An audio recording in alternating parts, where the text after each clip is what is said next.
Assalamualaikum warahmatullahi wabarakatuh. Untuk mata kuliah sanitasi total berbasis masyarakat pada pertemuan pekan ini, materi yang akan saya sampaikan yaitu komunikasi yang efektif dalam pemucuan STBM. Komunikasi sangatlah penting dalam berinteraksi, ya, termasuk komunikasi dalam promosi kesehatan. Nah, komunikasi adalah proses pertukaran informasi, eh, pertukaran ide, pertukaran pikiran atau perasaan antara komunikator dan komunikan. Nah, komunikasi yang efektif adalah komunikasi yang pesannya diterima, dipahami, dan direspon seperti yang diharapkan oleh komunikator.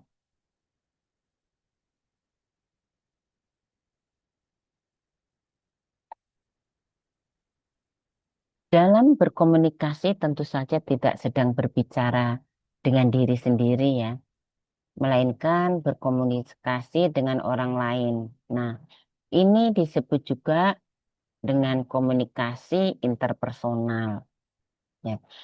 Jadi, komunikasi interpersonal adalah proses pertukaran informasi, pertukaran ide, pertukaran perasaan dan makna antara dua orang atau lebih, ya. Jadi minimal dua orang, ya, komunikasi itu. Nah, melalui kata-kata, nah ini disebut dengan komunikasi verbal, dan melalui gerak tubuh, nah ini disebut dengan komunikasi nonverbal. Dan yang berlangsung secara langsung dan dari dua arah dalam pemicuan STBM, ya. Komunikasi interpersonal dalam konteks pemicuan STBM adalah proses pertukaran pesan antara fasilitator dan masyarakat yang bertujuan untuk satu, ya, membangun pemahaman bersama agar masyarakat benar-benar mengerti mengapa perilaku hygiene seperti stop BABS sembarangan, cuci tangan, pakai sabun, kemudian pengelolaan sampah dan sebagainya, ya. Nah, ini penting bagi kesehatan mereka.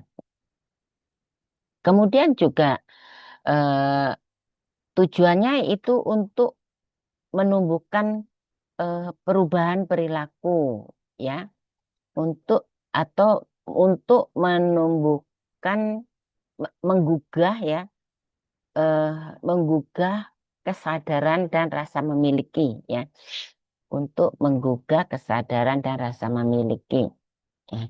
Nah, ini komunikasi dua arah, ya, membantu masyarakat menyadari sendiri masalah sanitasi yang ada di lingkungan mereka tanpa merasa digurui, ya. Jadi sebagai fasilitator tuh dalam komunikasi pemicuan STBM tidak boleh menggurui.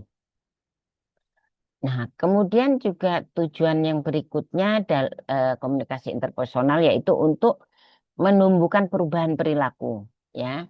Jadi di sini ada pertukaran pesan, ya, yang mungkin memungkinkan, ya, fasilitator untuk mengajukan pertanyaan pematik, kemudian mendorong refleksi warga, kemudian membantu warga dalam mengambil keputusan sendiri, ya, sehingga muncul komitmen perilaku yang berasal dari kesadaran warga, jadi bukan dari paksaan oleh fasilitator, ya.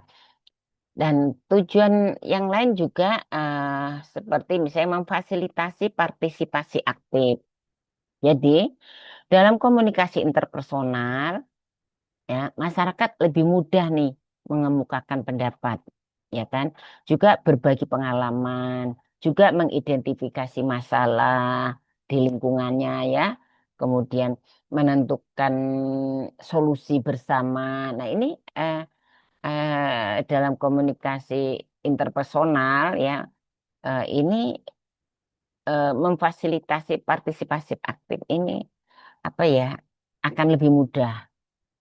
Dan ini tadi terkait dengan tujuannya. Tujuannya lagi, tujuan dari komunikasi interpersonal yaitu eh, apa ya, membangun rasa saling percaya. Nah ya, jadi itu penting membangun rasa saling percaya. Jadi keberhasilan dalam pemicuan ini tergantung pada kepercayaan.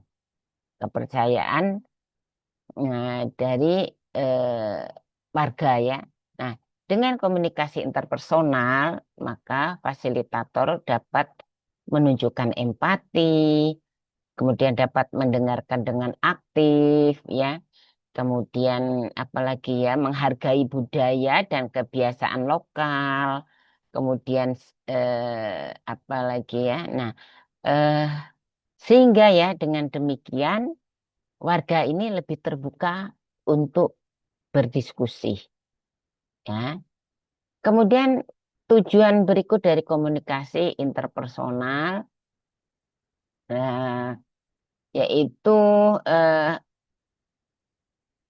menggerakkan aksi nyata ya. Jadi komunikasi interpersonal ini dapat menggerakkan aksi nyata melalui apa? Melalui proses dialog yang baik ya. Jadi masyarakat ini akan menyadari risikonya, risiko dari misalnya buang air besar sembarangan ya.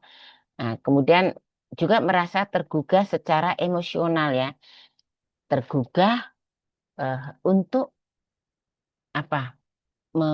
Merubah perilaku seperti itu. Kemudian juga eh, eh, melalui komunikasi interpersonal, maka eh, gerakan aksi nyata yang biasa ditemukan yaitu masyarakat akan menemukan solusinya sendiri ya, sehingga bergerak untuk membuat atau memperbaiki jamban ya, misalnya masalah jamban gitu ya. Nah, kemudian juga menerapkan cuci tangan pakai sabun dan menjalankan pokoknya menjalankan 5 pilar STBM lah seperti itu ya. Nah, tujuan terkait dengan komunikasi komunikasi interpersonal juga eh, eh, apa ya? Ya tadi menjadi penggerak ya, penggerak sudah menjadi penggerak. Kemudian, nah komunikasi interpersonal yang verbal ya, ini merupakan proses penyampaian pesan melalui lisan ya atau ucapan. Nah dengan demikian komunikasi verbal adalah penyampaian tujuannya secara lisan juga atau dengan atau dengan kata-kata ya yang diucapkan. Tuh. Nah, kalau komunikasi nonverbal ini jenis komunikasi ya dengan proses penyampaian pesan tanpa menggunakan kata-kata ya, melainkan dengan simbol-simbol melalui gerak tubuh, ekspresi, ya kontak matanya. Nah, contoh dari komunikasi nonverbal ini ya, misalnya yang terkait dengan ekspresi wajah ya. Nah, orang yang tersenyum ini menunjukkan keramahan atau persetujuan. Biasanya seperti itu ya. Eh, Kemudian terkait dengan wajah beda lagi nih kalau mengkernyitkan dahi. Mengkernyitkan dahi ini menunjukkan kebingungan atau ketidaksetujuan ya terhadap apa yang ditawarkan oleh lawan bicaranya ya. Kemudian eh, terkait masih dengan wajah, misalnya wajah cemberut ya, kita sering melihat wajah cemberut, bahkan wajah kita kadang cemberut gitu ya. Kalau me- eh, apa menghadapi sesuatu yang kita tidak menyukainya gitu ya. Nah, cemberut ini, nah ini menandakan kekecewaan atau kesedihan atau tidak suka gitu ya. Nah, itu terkait komunikasi nonverbal dari ekspresi ya, ekspresi wajah. Terus ada gestur ya, ada gestur atau gerak tubuh ya, gerakan tubuh. Nah, ini eh, komunikasi nonverbal dari gerakan tubuh, misalnya mengangguk ya, mengangguk itu sebagai tanda setuju ya. Misalnya ada lawan bicara tuh ngajak bicara, kita tuh setuju. Kita ndak mengucapkan ya oke gitu, ndak mengatakan gitu, tapi cukup mengangguk. Mengangguk itu menggambarkan bahwa memang setuju gitu ya lawan bicara kita dengan apa misalnya nah, dengan saran atau masukan atau pernyataan kita. Kemudian terkait dengan gerak tubuh juga ya, menggelengkan kepala ya. Nah, itu kan gerak tubuh. Nah, itu menggelengkan kepala itu sebagai tanda tidak setuju ya. Nah, kebalikan dari mengangguk ya. Kemudian ada juga kita sambil mengingat-ingat ya apa yang biasa orang lakukan terhadap komunikasi nonverbal dari gerak tubuh. Nah, seperti misalnya mengangkat bahu ya. Mengangkat bahu. Ini menunjukkan ketidaktahuan. Misalnya kawannya nanya, tahu enggak sih rumah si ini misalnya gitu ya. Nah, tahu enggak sih eh, apa buang air besar sembarangan itu dapat menjadi penyebab penyakit diare. Nah, misalnya seperti itu kan. Nah, yang diajak bicara tuh eh, apa namanya mengangkat bahu. Nah, itu menunjukkan bahwa dia tidak tahu gitu ya. Seperti itu. Kemudian dari gerak tubuh ini ada yang namanya kontak mata. Ya, ekspresi wajah udah Ibu gambarkan, gestur tubuh atau gerakan tubuh sudah. Nah, kontak mata. Kontak mata ini juga salah satu komunikasi nonverbal. Misalnya, lawan bicara kita menatap, ya, menatap gitu ketika kita sedang berbicara. Ini sebagai tanda lawan bicara kita ada perhatian atau ada kejujuran di dalam hatinya ya. Jadi menyimak gitu, memperhatikan. Kemudian juga eh, terkait dengan kontak mata, menghindari misalnya ya, ada kan kadang-kadang orang nggak mau melihat gitu, menghindari. Ah, biasa sering nih yang dilakukan oleh mahasiswa ketika dosen akan bertanya gitu ya. Hmm, itu paling takut tuh mahasiswa menatap melihat dosen. Takut nanti kalau melihat dosen berarti tandanya dia udah siap untuk ditanya. Nah, jadi berpura-pura tuh mandang ke yang lain ya. Jadi kontak matanya ini menghindari tatapan dari lawan bicara ya. Ini menunjukkan rasa gugup, rasa tidak nyaman gitu ya. Tidak nyaman karena takut ditunjuk ya kalau mahasiswa, contohnya mahasiswa gitu ya.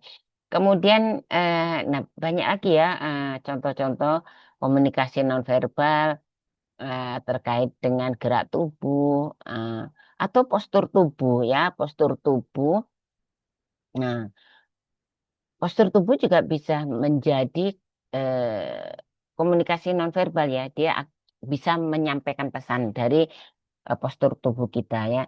Misalnya gini, saya duduk tegak ya, menunjukkan bahwa saya duduk tegak misalnya dalam rapat atau apa. Saya duduk tegak nih ya, tidak ngelendot, tidak bersandar atau apa gitu ya. Nah, itu menunjukkan eh, dia sedang berkomunikasi, ingin menunjukkan bahwa dia ini punya rasa percaya diri loh, ya, percaya diri dan memiliki kesiapan, ya, kesiapan dari eh, ketika akan diberikan tugas dalam rapat, misalnya gitu, atau memiliki kesiapan untuk mendengarkan, menyimak seperti itu. Nah, dari postur tubuh juga ada gerakan yang misalnya membungkuk ini ya. Jadi membungkuk itu juga sebenarnya tanpa bicara ya, membungkuk ini eh, merupakan komunikasi nonverbal juga ya. Ya, jadi eh, dengan membungkuk menunjukkan kelelahan ya atau kurang percaya diri. Nah, Kemudian juga terkait dengan postur tubuh yang berdiri dengan tangan menyilang. Ya, biasa tangan menyilang. Mana sih? Di dada ya, tangan menyilang di dada. Nah, ini dapat menandakan bahwa itu seseorang itu sedang menunjukkan sikap defensif ya. Defensif itu bertahan ya, bertahan dari mungkin serangan, serangan maksudnya serangan secara lisan atau apa gitu ya, seperti itu. Kemudian selain itu juga biasa kita sering melihat ya, orang ditepuk bahunya, ya, tanpa berbicara, misalnya ditepuk bahunya, atau sedang berkomunikasi dua arah, lawan bicara kita misalnya menyampaikan gini, "Hmm, aduh," kata bilang gitu, "banyak sekali pekerjaan saya nih," kata bilang tuh, "sampai bertumpuk-tumpuk." Nah, kemudian lawan bicaranya ya eh, tidak menjawab, tapi dengan menepuk pundak. Nah, gitu. Biasa kita melihat ya dengan tepukan di bahu pundak ya, bahu. Nah, ini untuk memberikan dukungan gambarannya, nah, semangat gitu kan. Tapi tidak keluar ucapan gitu, tapi dengan nepuk bahu ini menunjukkan komunikasi dengan memberikan dukungan seperti itu ya. Kemudian juga masih terkait dengan sentuhan nih. Nah, biasa kita kok ketemu teman gitu ya, teman lama gitu atau apa gitu kan, atau di dalam eh, melakukan pemicuan itu, nah, kita ingin nih, ingin menunjukkan rasa simpatik dan rasa sayang kepada audien ya. Nah, maka tidak ada salahnya kemudian salaman dan berpelukan. Berpelukan. Nah, itu menunjukkan rasa sayang atau simpatik. Atau barangkali dalam sebuah forum pemicuan itu ada rupanya teman lama kita. Kemudian kita berpelukan gitu ya. Nah, itu menunjukkan rasa sayang terhadap teman kita ya. Kemudian juga ada lagi nih terkait dengan jarak dan ruang, apakah termasuk dalam komunikasi nonverbal? Itu termasuk ya, jarak juga ya. Eh, Dapat dicontohkan seperti ini ya. Eh, Ketika kita melakukan pemicuan ya, melakukan pemicuan itu jadi antara kita sebagai fasilitator dengan warga, misalnya di sebuah komunitas ya, di sebuah komunitas. Nah, di pemukiman lah gitu ya. Kemudian maunya kita nih eh, ketika penyuluhan pemicuan ini eh, bagaimana gitu ya? Apakah dalam posisi berdiri atau duduk maunya kita nih eh, warga ini posisinya duduk atau berdiri. Nah, kalau kita menginginkan warga untuk duduk di tikar misalnya dalam bentuk lingkaran. Nah, kita juga harus duduk ya. Eh, jadi harus duduk juga bersama-sama. Itu akan menunjukkan komunikasi nonverbal eh, ingin menyampaikan bahwa ini loh bentuk keakraban gitu ya. Jadi sama-sama duduk di bawah gitu ya di tikar. Nah, kemudian seperti yang eh, saya contohkan ketika role play ya, ketika kita bermain peran di kelas. Nah, itu kan eh, untuk menunjukkan keakraban, fasilitator ini itu sekali-kali harus mendekati warga yang eh, kita sedang lakukan pemicuan. Kita dekatin, menunjukkan rasa apa ya, rasa keakraban, rasa peduli, rasa lebih dekat lah seperti itu ya. Jadi eh, eh, mendekat ibu, eh, misalnya seperti itu ya contohnya. Ibu namanya siapa? Oh, nama saya Dewi. oh nama yang bagus Ibu Dewi, kita bilang gitu. Nanti ketika dalam komunikasi interpersonal di pemicuan, sekali-kali yang Ibu Dewi tadi yang memperkenalkan diri, kita sebut ya. Nah, supaya apa? Supaya ada keakraban dan tidak eh, ada kesenjangan ya, tidak ada kesenjangan, tidak menimbulkan jarak antara si fasilitator dengan warga. Begitu juga sebaliknya terkait dengan jarak ya.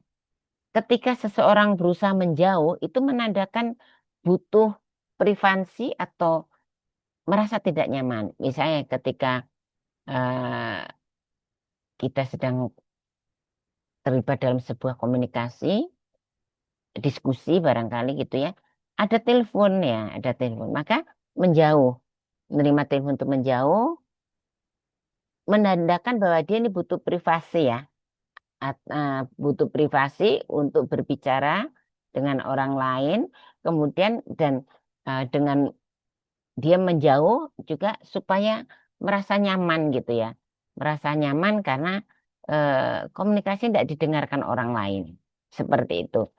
Nah, juga komunikasi nonverbal ini Ibu akan berikan contoh-contoh yang lain lagi ya. Nanti di dalam UAS insya Allah keluar ya. Maka harus diperhatikan bahwa contoh komunikasi nonverbal lainnya terkait juga dengan penampilan ya. Jadi bukan hanya gerak tubuh, eh, tapi juga penampilan ya. Penampilan misalnya gini, penampilan berpakaian ya. Orang yang berpakaian rapi, pakai kemeja, berdasi, nah itu menunjukkan bahwa orang tersebut seorang profesionalisme ya, profesional ya. Hmm. Kemudian ada contoh lain misalnya ya, orang itu pakai aksesori atau gaya rambut ini ya, gaya rambutnya. Nah, ini bisa jadi simbol identitas atau status. Misalnya terkait dengan gaya rambut. Gaya rambut kalau TN itu kan rambutnya rata-rata cepak ya. Nah, kalau kita tidak tahu nih ada di dalam sebuah forum pemicuan STBM, ternyata ada yang rambutnya cepak. Nah, maka kita akan berpikir bahwa, oh ini ternyata eh, anggota TNI atau anggota Polri, kan seperti itu. Nah, kemudian eh, kita juga sering melihat bahwa orang ini eh, kok diajak bicara ya sambil ketuk-ketuk meja, ya. Nah, kemudian eh, nah ini kalau diajak bicara tapi dia sambil ketuk-ketuk meja, misalnya diajak diskusi atau apa, itu menandakan dia ini menunjukkan sedang tidak sabar ya, mungkin sudah bosan gitu. Nah, juga ketika orang tertawa nih menutup mulut, biasanya kan lihat ya, haha gitu, tutup mulutnya ya, dengan menutup mulut. Nah, ini bentuk komunikasi nonverbal juga ya, yang ingin menyampaikan bahwa dia ingin menunjukkan bahwa dirinya itu memiliki sopan santun gitu ya dalam berkomunikasi. Kemudian apa ya, ada komunikasi nonverbal lagi yang sering ya biasa ini. Hmm, ketika kita kedatangan tamu ya, kedatangan tamu tuh malam hari, pada satu hari full itu kan bekerja di kantor. Pulang ini inginnya istirahat gitu ya, inginnya bersantai, baring-baring lah kayak gitu. Nah, kemudian ada tamu pula ya, bahkan bertamu tuh melewati jam 9. Rasanya gimana sih, kita ini udah capek seharian di kantor, pasti merasa lelah dan mata ngantuk gitu ya. Nah, eh, kemudian mau, nggak mungkin kan mau ngusir atau udah malam, saya mau tidur atau apa, rasanya tidak terkeluarkan ucapan seperti itu. Nah, untuk memberikan isyarat atau komunikasi kita, komunikasi nonverbal bahwa ingin menyampaikan pada dia bahwa ini loh udah malam, maka menatap jam berulang kali. Nah, biasanya dengan menatap jam berulang kali, maka lawan komunikasi kita itu akan bisa membaca nih, akan bisa apa ya, menduga ya, ap- menduga atau membaca gestur tubuh kita atau bahasa tubuh kita ya bahwa tuan rumah ini sedang menunjukkan rasa bosan ya, eh, rasa bosan, jadi ingin menyudahi apa namanya eh, percakapan atau diskusi gitu ya, dari tamu itu misalnya seperti itu. Nah, ini sering ya kita merasa seperti itu ya. Biasanya terjadi pada Idul Fitri ya. Idul Fitri kok kepada kita silaturahmi ke tetangga tuh pilihnya tuh malam-malam gitu ya. Nah, seperti itu. Begitu juga ibu nih, kadang udah silaturahmi, udah keliling kan pulang. Pulang ada pula tetangga yang datang. Nah, itu mata udah berat sekali ya. Kalau ibaratkan lampu itu berapa ya? 5 watt kali yang paling anu udah rasanya redup gitu kan. Nah, seperti itu. Ini sering ya terjadi seperti ini ya, terutama kalau apa namanya hari raya. Nah, ciri-ciri ya, ciri-ciri komunikasi interpersonal yang efektif. Nah, itu ada empati pertama ya, ada empati ya. Jadi dia memiliki rasa empati terhadap eh, lawan bicara kita ya. Jadi mampu merasakan dari sudut pandang orang lain ya seperti itu. Kemudian eh, ada kejelasan pesan ya. Jadi kejelasan pesan ini informasi disampaikan dengan bahasa yang sederhana dan dapat dimengerti. Jadi jangan bahasa bahasa apa ya? Ya bahasa hari-hari yang harus digunakan. Misalnya gini, hmm, misalnya gini, Bapak Ibu, eh, kira-kira kalau BAB sembarangan, kemudian dihinggapi lalat, lalat itu hinggap di makanan kita. Nah, apa yang terjadi? Misalnya, tentu kita apa makanan kita akan terkontaminasi kuman yang dibawa oleh si lalat. Ah, misalnya gitu. Nah, bahasa kontaminasi itu seperti itu dihindari, ya, karena masyarakat awam tidak memahami apa sih kontaminasi, ya. Maka gunakan bahasa sederhana ya atau bahasa tercemari gitu. Nah, jadi tidak kontaminasi. Kemudian itu untuk supaya kejelasan pesannya. Kemudian mendengarkan aktif ya. Jadi komunikasi interpersonal ciri-cirinya itu eh, lawan bicara kita mendengarkan aktif ya. Jadi memberi perhatian penuh saat lawan bicara menyampaikan pendapat. Biasa kita melihat ya, misalnya ada di podcast-podcast atau eh, apa diskusi di media TV ya, atau misalnya ada sedang diwawancara pasangan artis. Nah, itu biasa ketika pasangannya diwawancara oleh media, nah pasangan yang lainnya menyimak, memperhatikan ah, apa ya gerakan bibir ininya pasangannya ya atau ya seperti itu. Nah, ini eh, memberi menunjukkan bahwa dia sedang memberi perhatian penuh saat lawan bicara menyampaikan pendapat. Kemudian umpan balik langsung, ya. Nah, umpan balik langsung ini jadi komunikasi yang efektif, komunikasi interpersonal yang efektif ini eh, langsung ya, umumnya langsung mendapatkan umpan balik ya. Jadi adanya respon ya, jadi respon balik secara langsung. Hmm, Misalnya eh, ada warga ya yang sedang mengeluhkan ya masalah sanitasi di lingkungannya ya, atau mungkin tidak ada TPS, dia sedang menyampaikan pendapat itu kepada eh, fasilitator. Maka fasilitator itu langsung merespon balik ya, mendekati dan merespon balik secara langsung ya. Kemudian adanya kesetaraan. Jadi komunikasi interpersonal ya, ciri-ciri komunikasi interpersonal yang efektif juga adanya kesetaraan.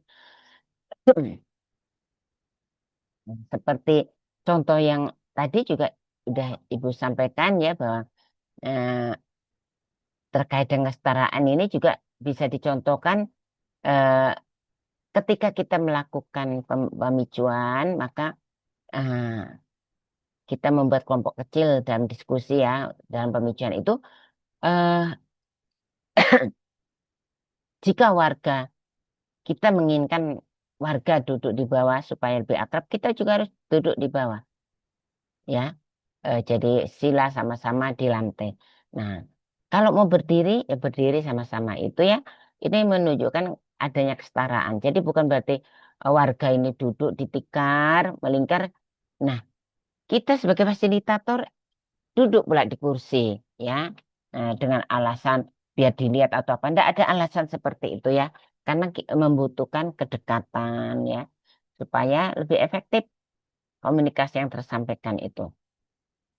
Kemudian ya, nah, eh, peranan komunikasi interpersonal dalam pembicaraan STBM ada yang pertama itu membangun hubungan awal. Nah, membangun hubungan awal ini eh, artinya gini, membantu fasilitator diterima oleh masyarakat dan menciptakan sarana yang nyaman dan terbuka ya.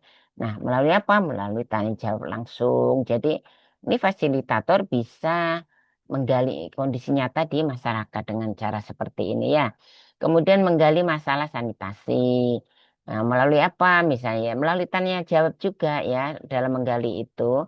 Nah, fasilitator ini bisa menggali kondisi nyata di lapangan kepada masyarakat ya, menggali informasi dari masyarakat. Kemudian menstimulasi kesadaran kritis ya.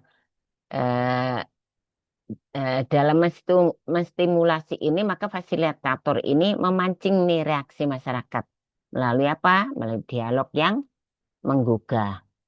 Misalnya, contohnya misalnya jalan tinja. Nah, jalan tinja ini kan artinya fasilitator mengajak warga untuk mengelilingi atau mencari tahu. Karena sebelumnya kan udah dapat harus mencari informasi, ada enggak masyarakat yang masih buang air besar sembarangan. Nah, kemudian ini untuk menstimulasi kesadaran kritis, yaitu pada bisa dilakukan pada lokasi ketika lokasi jalannya tinja. Nah, kita kan eh, transak ya ke eh, menelusuri jalan tinja itu. Kemudian setelah ditemukan ya, eh, maka masyarakat ini akan terstimulasi ya kesadaran kritisnya misalnya. "Hmm, Bapak Ibu, menurut Bapak Ibu gimana nih kalau buang air besar sembarangan di sekitar lingkungan kita?" Nah, jadi nanti akan dijawab gitu ya oleh oleh warga ya. Nah, itu berarti eh, kita ini dalam berkomunikasi ini telah menstimulasi kesadaran kritis. Kemudian yang keempat mendorong komitmen kolektif. Nah, ini jadi fasilitator ini harus mampu mengajak masyarakat untuk membuat keputusan dan berkomitmen bersama untuk sebuah perubahan. Ya, kayak gitu. Dan perubahan-perubahan yang kolektif. Kemudian yang kelima memfasilitasi perubahan perilaku. Nah, dengan cara apa? Yaitu komunikasi yang persuasif dan suportif. Eh, Dalam hal suportif ini membantu masyarakat berani berubah dan mempertahankan perubahan itu ya. Jadi bukan hanya berubah sesaat gitu. Nah, ini contoh praktek komunikasi interpersonal dalam pemikiran STBM ya. Contoh praktek komunikasi. Eh, Kata fasilitator nih ya, Bapak-bapak kalau ada lalat hinggap di kotoran dan setelah itu hinggap di makanan, kira-kira apa yang bisa terjadi pada kita? Nah, kan seperti itu. Nah, kemudian kata warga, ya makanannya jadi kotor, bisa kena penyakit. Nah, seperti itu. Lalu fasilitator merespon kembali. Iya, betul. Itu yang membuat diare, ya, dan diare menyebar cepat. Karena apa? Karena kotoran kita tidak dikelola dengan baik. Nah, jadi seperti itu. Jadi komunikasi interpersonal yang dibangun dalam pemikiran STBM itu ya harus diingat bahwa bahasanya sederhana, pertanyaannya sifatnya terbuka, kedekatan tidak adanya kedekatan dan tidak menggurui, kemudian membangun pemahaman yang logis ya. Kemudian ya contoh kedua itu membangun komitmen dengan empati. Nah, ini jadi fasilitator ini bertanya, saya tahu membangun jamban tidaklah mudah, tapi kalau kita saling bantu, apakah kita bisa mulai dari satu rumah dulu? Ya, kan seperti itu. Misalnya ini contoh membangun komitmen dengan empati. Kemudian masyarakat merespon ya dengan empati. Bisa, mungkin kami bisa mulai gotong royong hari Minggu. Nah, seperti itu. Dan lebih terbuka. Jadi teknik komunikasi yang digunakan empati terhadap kondisi masyarakat, ajakan kolaboratif, komitmen secara kolektif. Nah, jadi kesimpulannya, komunikasi interpersonal adalah alat penting dalam pemikiran STBM. Karena apa? Karena menyentuh aspek kognitif, aspek afektif, dan sosial masyarakat. Nah, kemudian membantu fasilitator menciptakan perubahan perilaku secara sukarela. Kemudian juga membantu kepercayaan dan keterlibatan aktif warga dalam program STBM. Seperti itu misalnya contohnya ya. Nah, kemudian prinsip-prinsip komunikasi interpersonal yang efektif adanya empati tadi. Oh, kok diulang lagi. Adanya empati, adanya kepercayaan atau trust ya. Nah, kalau empati ini kan eh, fasilitator ini berusaha memahami perasaan, perspektif, dan kondisi orang lain tanpa menghakimi contoh. Nah, fasilitator ini memahami keterlibatan ekonomi warga, tidak menyalahkan, tapi mengajak bersama cari solusi. Seperti itu. Ya. Kemudian mm, terkait dengan trust ini, ya. Jadi untuk meraih kepercayaan warga, maka harus mampu membangun hubungan yang aman, terbuka, dan saling menghargai supaya mendapatkan kepercayaan. Contoh misalnya menggunakan sapaan, mendengarkan tanpa menyela, menghormati adat dan struktur organisasi setempat ini terkait dengan sikap kita ya. Kemudian kejelasan pesan. Pesan harus jelas ya dan terukur ya. Tadi di awal udah saya sampaikan bahwa jangan menggunakan bahasa yang tidak umum di masyarakat. Seperti misalnya tadi kan kontaminasi, ya itu tak paham. Atau menyebut kotoran manusia itu dengan sebutan apa ya misalnya hmm, tinja gitu. Tidak paham tinja. Maka harus ganti bahasa yang sederhana seperti kotoran ya, kotoran manusia. Kemudian aktif mendengarkan, mana ya. Jadi terkait dengan kepercayaan ya. Jadi itu. juga aktif mendengarkan. Hmm. Jadi aktif mendengarkan lawan jenisnya, ya. Nah, kemudian hmm, kesetaraan equal udah di awal juga udah ya, kesetaraan itu tidak boleh menggurui ya dalam menjalin komunikasi sebagai mitra setara ya. Tadi dicontohkan juga duduk sama rendah, berdiri sama tinggi lah istilahnya seperti itu. Jadi kalau mau formasi pemicuannya duduk ya duduk di tikar gitu ya. Nah itu kesetaraan. Kemudian eh, respect terhadap budaya lokal.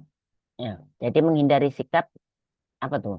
Eh, Respect terhadap budaya lokal, misalnya menyesuaikan gaya komunikasi yang komunikasi dengan nilai-nilai nilai-nilai nilai adat dan norma di masyarakat setempat ya. Tidak menyinggung kebiasaan setempat, bahkan menjadikan sebagai kekuatan lokal dalam pemicuan. Apa itu kekuatan lokal dalam pemicuan? Bisa dijadikan ditunjuk jadi natural leader ya, natural leader. Kemudian memberi umpan balik. Nah, jadi dalam penyampaian aspirasi dan eh, korek, koreksi ya, biasanya dilakukan koreksi ya. Ini dengan cara membangun ya, dengan cara membangun contoh. Artinya umpan balik ya. Jadi contoh, Bapak sudah mulai gali lubang, itu langkah luar biasa Pak, misalnya gitu ya. Jadi setelah Bapak udah gali lubang, tinggal bikin penutupnya Pak, biar makin aman. Kira-kira begitu ya contohnya. Lalu eh, simulasi ya, kita coba simulasi dalam pemicuan STBM-nya. Jadi situasi ini fasilitator menemui warga nih ya, yang enggan membangun jamban karena merasa tidak mampu dan tidak melihat manfaatnya. Nah, fasilitator harus bicara seperti apa supaya kita eh, menerapkan prinsip komunikasi interpersonal ya, eh, dengan sikap apa ya, eh, peduli gitu ya, dan sikap peduli. Misalnya eh, kalau Bapak tidak bangun jamban itu, ini dua contoh ya. Jadi yang tanpa prinsip komunikasi maka dia bicara gini, kalau Bapak tidak membangun jamban itu bikin warga lain bisa sakit. Jangan egois ya gitu.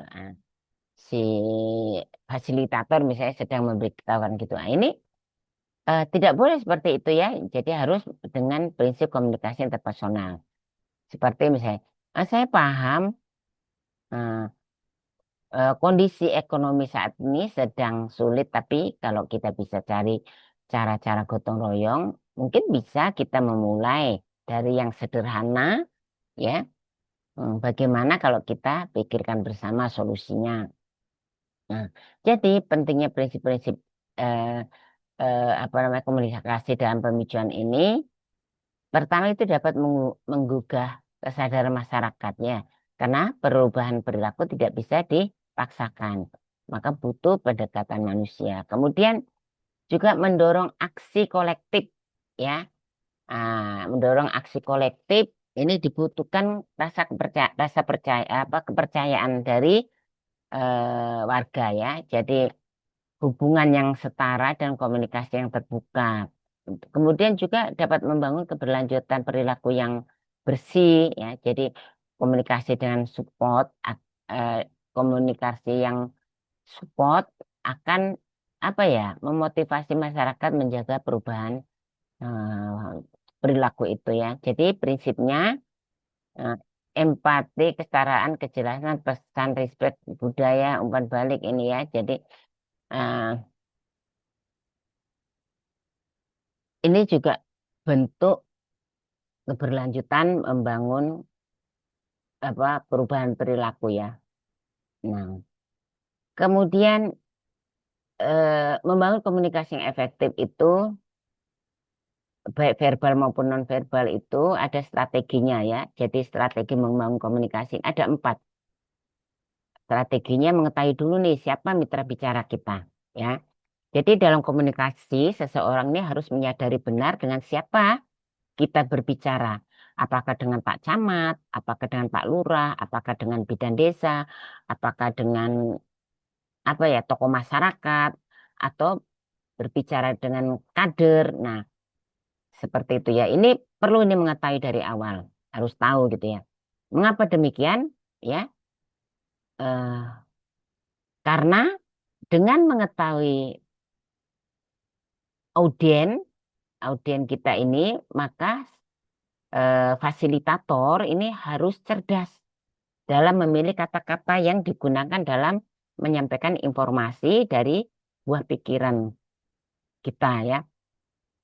Nah, oleh karena itu, eh, fasilitator ini harus memakai bahasa yang sesuai dan mudah dipahami oleh audien. Nah, ya. Kemudian yang kedua, mengetahui apa sih tujuan komunikasi, ya. Jangan pula kita mau berkomunikasi tapi tak tahu ini tujuannya itu apa, ya. Bisa kacau ya. Jadi eh, mengetahui apa tujuan komunikasi, maka pertama fasilitator ini eh, kan ingin melakukan pemicuan ya, maka menyampaikanlah keinginannya itu ya menyampaikan informasinya mengenai misalnya pelatihan pengelolaan sampah, misalnya apa pemicuan dengan pelatihan pengelolaan sampah atau apa gitu ya, atau eh, ya pengelolaan sampah atau apalagi misalnya ya hmm, ya demo ya demonstrasi pembuatan kompos gitu ya seperti itu. Nah, kemudian apa pendekatannya? Nah, itu fasilitator nih harus tahu ya seperti itu. Kemudian diketahui nih masyarakat telah memiliki jamban misalnya ketika kita akan melakukan pemicuan, tapi kita sudah mengetahui dulu nih dari survei pendahuluan bahwa masyarakat ini ternyata telah memiliki jamban.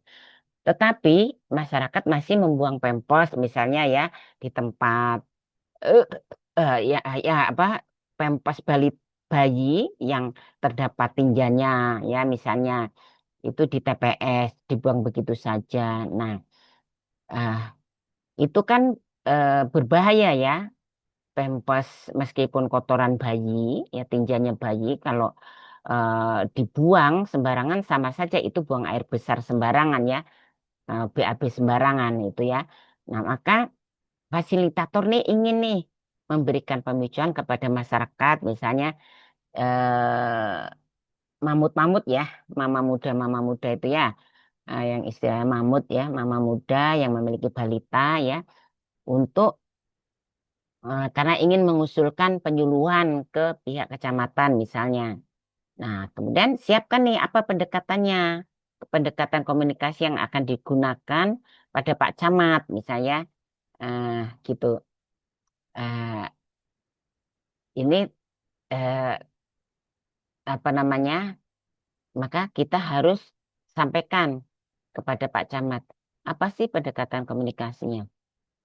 Kemudian juga eh, misalnya nih ya, setelah dilakukan survei awal sebelum melakukan pemicuan, kemudian ah, kita kan ingin berkomunikasi nih dengan pihak-pihak yang terkait ya, dan pada informasi awal diketahui nih bahwa masyarakat desa A misalnya nih ya sudah ber-PHBS. Nah, sudah ber-PHBS ingin membuat jamban dan TPS ya. Namun mereka tidak memiliki cukup biaya misalnya ya. Jadi untuk membayar biaya pembuatan TPS kan tidak tidak murah ya. Hmm. dan membayar secara kontan tidak bisa. Mereka hanya mampu misalnya membayar secara mencicil pada penyedia jasa. Nah, terhadap masyarakat yang memiliki keinginan ini, sebagai fasilitator untuk mendekati masyarakat seperti apa? Nah, apa pendekatan komunikasi yang digunakan untuk mewujudkan jamban dan TPS? Kan seperti itu. Nah, kemudian terkait dengan tujuan komunikasi lagi yaitu misalnya fasilitator ini eh, ingin ya menyampaikan informasi tentang stop BABS ya. Nah, jika tujuannya hanya menyampaikan informasi, maka komunikasi dapat dilakukan dengan membuat pengumuman atau surat edaran. Nah, kita ini berbicara eh, bagaimana sih cara membangun komunikasi ya. Nah, jadi dapat saya contohkan tadi bentuk-bentuk komunikasi, siapa lawan jenisnya dan komunikasi ya seperti apa yang cocok untuk diterapkan dalam case by case lah ya seperti itu. Nah, kemudian eh, yang ketiga ini mengetahui budaya kultur. Nah, ya jadi membangun komunikasi yang efektif itu salah satunya harus mengetahui budaya dan kultur masyarakat ya. Jadi pada saat berkomunikasi ini harus ingat ya, harus diingat. eh, Sering kita mendengar peribahasa di mana bumi dipijak, di situ langit dijunjung. Nah, artinya harus menghargai budaya setempat ya. Ya, jadi dalam berkomunikasi ini kita harus memperhatikan dan menyesuaikan diri dengan budaya atau kebiasaan masyarakat setempat ya.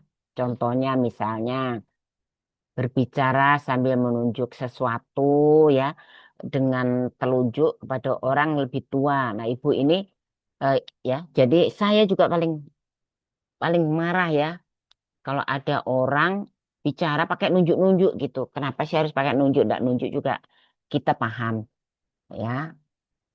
Saya kalau melihat orang seperti itu biasa tidak segan-segan tuh ya. Kalau masih teman ya, kalau teman ngajak bicara pakai nunjuk-nunjuk, pakai jari nunjuk. Biasa saya tepuk tangannya ya, karena teman ya. Ya. Jadi, nah itu karena teman, jadi langsung bereaksi. Lah kalau warga, misalnya kita sedang menghadapi warga, bicara sambil nunjuk-nunjuk, warga bisa marah ya, bubar gitu ya. Bubar dari pertemuan pemicuan itu nanti kan seperti itu. Nah, kemudian apalagi ya, eh, contoh yang berikutnya misalnya terkait dengan kita harus memahami budaya setempat, budaya atau kebiasaan termasuk bahasa ya. Nah, kalau di Jawa Barat ya, ini ada bahasa di Jawa Barat ya, kalau kita jangan asal bicara kalau kita tidak tahu.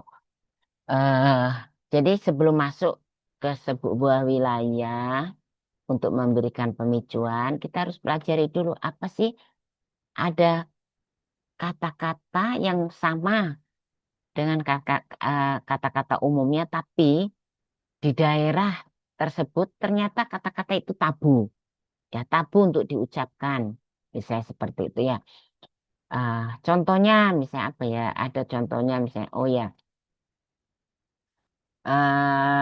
misalnya contohnya kalau di Jawa Barat misalnya, ah kan kalau kita secara umum memahami bahwa bujur itu artinya lurus ya. Artinya lurus gitu, bujur. Tapi akan berbeda makna dan arti ketika di Jawa Barat. Bujur ternyata pantat gitu ya. Nah, ini jadi harus pandai-pandai sebelum melakukan pemicuan di suatu wilayah, pahami dulu apa sih bahasa yang di sana ada persamaannya secara nasional, tapi ternyata merupakan kata-kata yang tabu, ya. Kalau di tempat umumnya itu kan garis bujur ya, kalau bujur itu garis bujur, tapi kalau di bahasa Jawa Barat bujur itu artinya pantat ya. Nah, kalau sampai terkeluar omongan itu menjadi tidak sopan seperti itu. Kemudian mengetahui bahasa seperti ya tadi yang Ibu sampaikan tadi ya. Kemudian eh, kalau kultur, hmm, biasa orang budaya contohnya budaya Batak ya. Budaya Batak ini atau kebiasaan itu kan kalau bicara tuh dengan nada yang tinggi ya orang Batak. Padahal itu bukan marah, memang udah menjadi kebiasaan seperti itu. Ya. Lalu kalau misalnya kita dari luar Sumatera ya akan melakukan pemicuan di Sumatera. Tidak perlu juga kita harus ngikut-ngikut gitu ya. Ngikut-ngikut dengan nada yang tinggi karena akan menjadi aneh karena kita bukan bukan orang Sumatera gitu ya. Atau Sumatera Utara misalnya ya, yang suku Batak itu kan memang dialek bahasanya itu atau intonasi eh, bahasanya itu kan tinggi gitu. Padahal memang udah menjadi kebiasaan atau budaya di sana. Nah, kita tidak harus ngikut-ngikut seperti itu karena bukan orang Batak. Kalau ngikut-ngikut justru menjadi aneh gitu ya. Seperti itu. Oke. Nah, ini ada contoh sedang berkomunikasi ya. Ada dua kelompok sedang berkomunikasi. Yang satu ini berdiri, yang satu duduk. Nah, mari kita perhatikan bentuk komunikasinya. Ini sepertinya acaranya sudah selesai ya. Eh, ini sepertinya fasilitator sedang selesai memberikan pemicuan terhadap masyarakat. Mungkin di sini petani ya. Nah, kemudian diakhiri dengan ucapan terima kasih atas perhatiannya. Nah, kalau ucapan terima kasih atas perhatiannya, maka ini audiensnya akan paham semua. Nah, kita berbicara kepada para petani ini, kalau kita mengatakan terima kasih atas atensinya. Nah, mereka tak paham apa sih atensinya, ya kan? Jadi itulah pentingnya berbicara itu menyesuaikan dengan eh, kultur, bahasa dan ya. Kemudian, nah ini contoh yang sebelah ini ya sedang berbicara antara Pak Camat dengan komunikator ya. Kemudian setelah selesai mengucapkan terima kasih atas atensinya, Pak, misalnya gitu. Nah, beda kan? Jadi kalau Pak Camat ini mesti tahu lah apa sih atensi. Atensi kan perhatian ya, seperti itu. Jadi dalam berkomunikasi, seseorang ini harus menyadari benar dengan siapa dia berbicara. Apakah dengan Pak Camat, apakah dengan Pak Lurah, apakah dengan Ibu Bidan Desa, apakah dengan tokoh masyarakat, ataukah sedang berbicara dengan kader. Nah, jadi itu harus dipahami ya. Hmm, Kemudian ya selesai. Baik, terima kasih. Wassalamualaikum warahmatullahi wabarakatuh.